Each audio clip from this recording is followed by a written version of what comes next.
Böyük Qayıdış proqramı uğurla icra olunur. Xocalı şəhəri və Cəbrayıl rayonunun Horovlu kəndinə köç növbəti köç prosesi baş tutub. Əzəli torpaqlarda qayıdanlar Respublikanın müxtəlif yerlərində əsasən yataqxanalarda, sanatoriya və inzibati binalarda müvəqqəti məskunlaşmış ailələrdir. Bu dəfə Xocalı şəhərindən 25 ailə, 136 nəfər, Cəbrayıl rayonunun Horovlu kəndinə isə 47 ailə, 189 nəfər yola salınıb.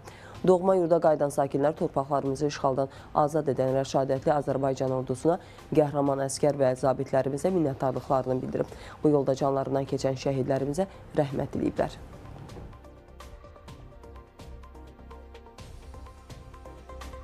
Sevinirik, sevincimizin həddi hüdudu yoxdur.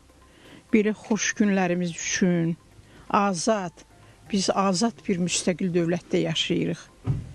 Dinimiz də azaddır, vətənimiz də azaddır, bayrağımız da azaddır, hamısı azaddır. Gedirik, Allah verdiyi ömrü xala demişkən orada yaşayaq, öz torpağımızda həsrətimizi son qoyaq.